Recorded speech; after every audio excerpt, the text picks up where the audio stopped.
Hey everybody, Cynthia here. I'm back with a tutorial I promised you guys on how to make this 6 by 4 3/4 pocket that you can use as a pocket card, or you can also use these as interactive elements in your mini albums.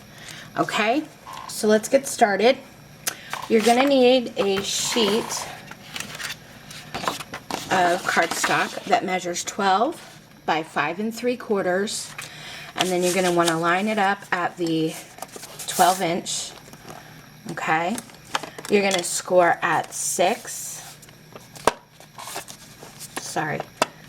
inches, and again at 10.5.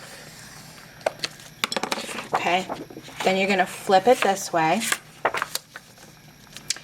and you're going to score a 1/2 inch. Flip it around again and score again at the 1/2 inch mark. Okay, and put the scoreboard aside, and we're going to fold up our score lines. This little flap you're going to fold forward, and then you can fold this part to meet up here. Okay, so you can already see the pocket forming, and then we're going to fold these in. And then we're going to do a little bit of cutting. Okay. So you have this long end piece here, and you have a middle size piece and a small piece. We're going to be cutting off this end, and the same on this side. Okay, so follow your score lines up and trim off that piece. And we're going to trim off this big piece here, which I'm going to take my time doing because I don't want to get it crooked.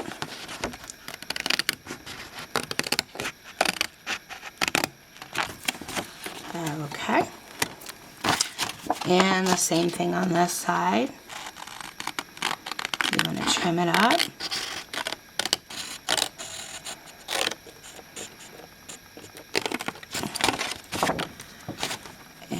Snip that piece off,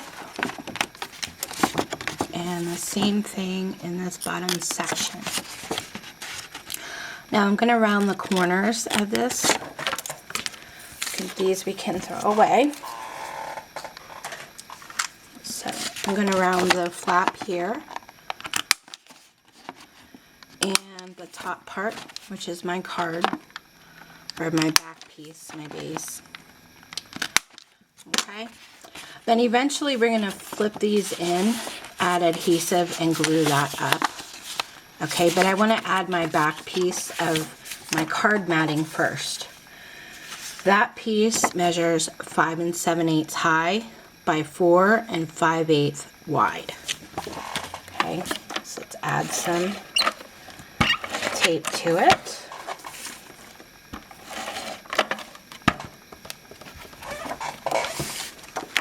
I gotta stand up here for this part.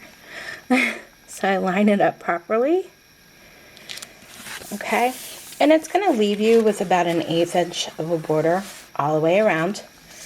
And then I'm gonna do my bottom flap, because this is gonna come up and this flap's gonna come forward.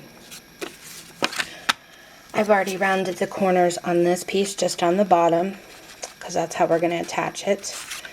This piece measures 4 5/8 long by 1 3/8 wide.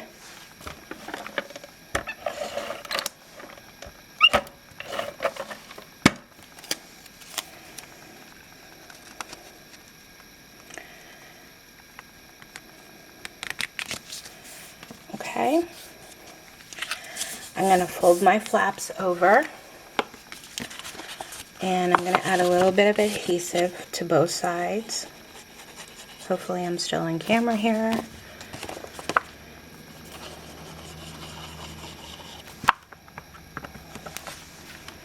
Okay, I'm going to flap that up and hold it down. You can run your bone folder over it if you want to secure it really good. Get my rag, put put a little too much glue there, huh? Okay, now this front piece, I kept it square. That measures 4 3/8 by 4 5/8.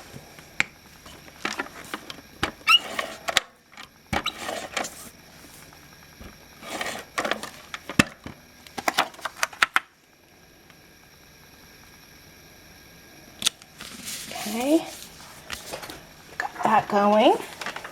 Now your card base that you're going to use for your pull out, that measures 5 1/2 by 4 1/2, and then your piece to mat that measures 5 3/8 by 4 3/8. So you add that to it.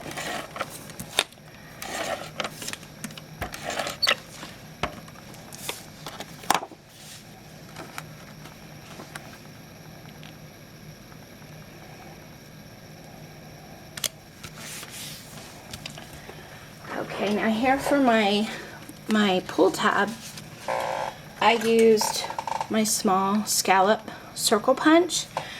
If you don't have a scallop circle punch, that's okay. You don't really need one. Let me get a piece of paper out. You could just cut yourself a piece off of your scraps if you wanted to, and then fold that in half and glue that on. Okay, and you can use that as your pull tab, but I'm gonna go ahead and use these scallop circles. I know I cut 2 more, but I don't know where they are. My desk is a mess, I can tell you that. Okay.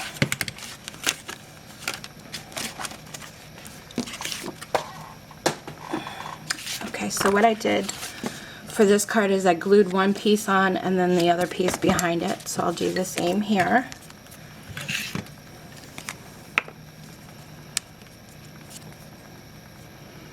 I usually put the glue about halfway and try and center it as best I can and glue that down. And then this piece, I'm gonna add glue to the whole area. I hear you, Watson. Mommy's doing a video. Sorry. I don't know if you hear him, but that's my cat Watson. Dr. Watson. My cats are named Sherlock and Dr. Watson because I'm a huge Sherlock Holmes fan. Okay, so now we have our tab that you can add in to the card, and the card fits in real nice. Now underneath here I added some lace on this card. So I'm going to show you how I did that real quick. And we're going to stamp on the card as well and get some lace out.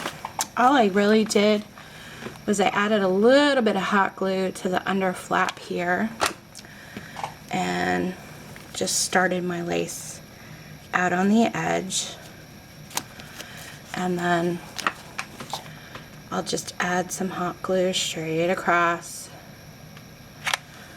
and lay down the lace.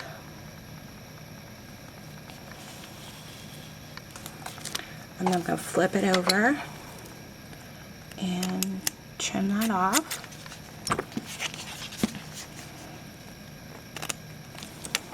Okay, and then I'm going to add a little more hot glue to the edges of the whole flap, and I'm going to glue that down just so it stays put. And then I already have my Cricut image, but before I do that, I'm going to add this to the bottom. And I just used a border punch to punch that out. On this card here, I just used a straight edge piece. But let me trim it up because I didn't do that yet. Kind of go right about here.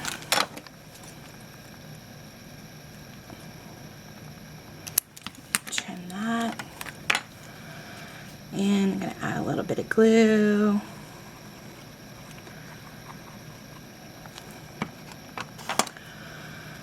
My cat Watson's downstairs and Sherlock's laying right next to me, and usually when he's looking for us he starts meowing and, you know, like, where are you guys? But he won't come upstairs.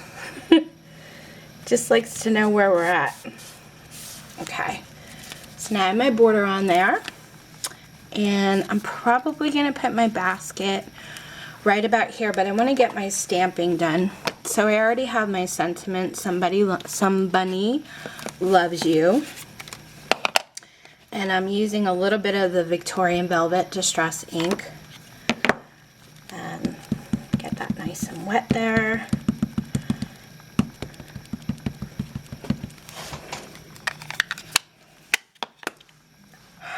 Gonna line that up. And hopefully it'll stamp out okay. Now I usually get the stamp on there and then hold it down for a second, just so all that ink can get on the paper. That looks pretty good. I may have to go over it. This one I did as well. I went over it with my bubblegum pink Marby marker, so I'll probably do that later. And then my bunny here, I used Vintage Photo. Get him all. And I just stamped him right above the Somebody Loves You. Okay. And I'll clean those off then. And then I took a white Jelly Roll pen and just made a little eye for the bunny. And I think I'm gonna attach my basket here with some foam tape. Just put a couple pieces on, just to add a little dimension to the card.